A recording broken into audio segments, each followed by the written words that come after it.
So again, I'm trying to see if there's one function looks like derivative of another function. Because if not, we remember square roots have like tangent substitution and stuff. That might work as well, but that might be an overkill. U sub is the easiest way to do integrals if it works. And I see that indeed 3x squared, if I differentiate that, it gives me x scaled. Scaled means times some constant. So that's what gives me the hint. It will be square root of u integral, which is nice. Square root of u, it's a good integral. I know how to integrate that. And this is how the process starts. You first choose what to do with, what to choose to be u. Remember, u substitution is transformation. So you have to change limits of integration. Du is 6x dx. Now, this is two ways of seeing it. I need x dx. So I will multiply by 6. No, I have 6x dx. So I will divide by 6 and multiply by 6 to get x dx. This is how I do it. I was trained to do it this way and it's faster. But then I realized if you really want to do extra step, then you need to solve for x dx to get it in the integral. So in different color, I will solve for x dx. It will be 1 over 6 du. Equation number 1 and equation number 3 will be going into the integral. U will be inside of the square root, so it's square root of u, and then x dx is 1/6 du. But that's not it. Because u substitution is a transformation, you also need to change limits of integration. So that's how we do that. How do we do that? X equals to 1. Well, u is 3x squared plus 10. So it's 3, 1 squared plus 10. That's why I changed 9 to 1 to make it easier. 3 plus 10 is 13. That's going to be your a, new a. When x equals 10, u is 3 times 10 squared plus 10. That is 100 times 3, 310. 310, that is b. All of this is my table of u substitution. You don't have to do it as a table. You can organize any way you like. Just make it correct. Equals.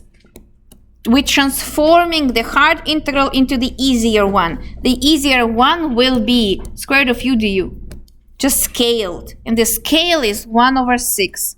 1 over 6. Let me explain it one more time. X dx is 1 over 6 du. So I kick 1 over 6 out because it's convenient. And then inside of the square root, 3x plus 10 is u. That's hard integral was transformed into easy integral. But because of the transformation, the borders changed from 13 to 310. Because everything should be in terms of u. So it cannot keep the previous borders. It's in terms of x, different units basically. Integrate. Let me go down. 1/6, just copy it. It's a multiplying constant. Square root of u is u to the 1/2. U to the 1/2 plus 1, it's u to the 3/2, 3/2. Multiplied by 2/3 because I'm dividing by 3/2. A bar, 13, 310. We do not go back like in the previous example. It's going to be extra work. If you go back from u to x, which is 3x plus 10, then you have to go back from 13 and 310 to previous limits too. And why did you do that? Either change limits of integration, plug them in and get the answer, or don't change. Use it as an indefinite integral and then go back. But traditionally we teach that you always should change limits of integration. Anyway, 2 cancels out with 6, that's 3, 3 times 3 is 9. 1 over 9, brackets, and I'm plugging 310 to the 3/2 minus 13 to the 3/2. Is that correct? So the answer is a number for definite integral. The answer is a number, and nobody cares how you got this number using u or x. That is why we did not go back to the original variable. What do you think about that? Yes? So do you want us to show all the steps on the final exam? If it's free response, yes. If it's multiple choice, then I don't care how you choose from A, B, C, D, E. Even if you guess, you still can get full credit. So never leave it empty. Always try to guess at least. Yes? Will the options be the final answer or like what U is? Or Depends. That's a tricky question. The question is, on a test, will we just ask you what to choose or actually solve it? Yeah, I cannot tell you that. Might be both.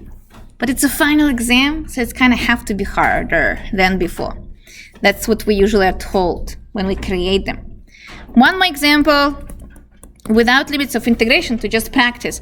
How about this crazy example? Look at how hard it is. It's arctangent, which already sounds horrible. 3x all over 1 plus 9x squared dx. How would you solve that? So you stare at this a little bit, stare a little bit more, and then you get it. Do you see any function there that looks like derivative of another function? Yes? 1 plus 9 squared is which one? So if you choose u as 1 plus 9 squared, you can try, then the derivative will be 18x. But then this is inside of arctan, so it might not work. The beauty of u substitution, you can try and see if it works, and if it doesn't work, just choose something else. you can take arctan as U. Arctan is u. Why?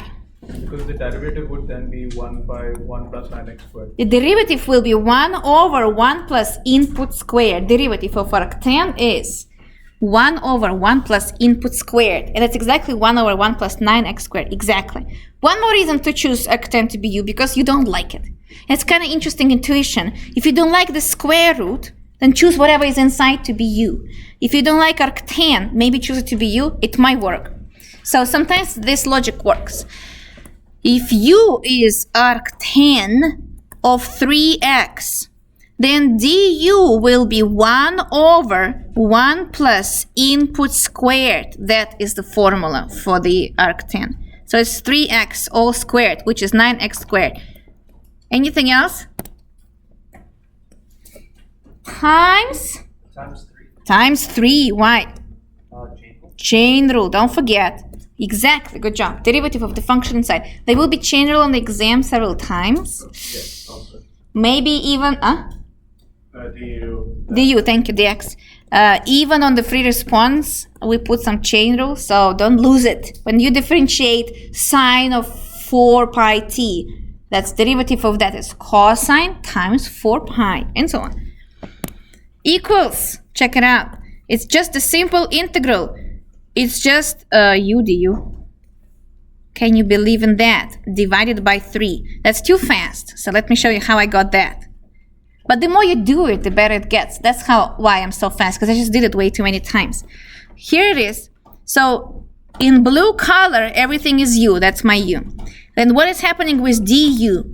I have dx over 1 plus 9x squared. Oh, that's what it is here. Dx over 1 plus 3x all squared. So it's 9x squared. I'm solving for this yellow part.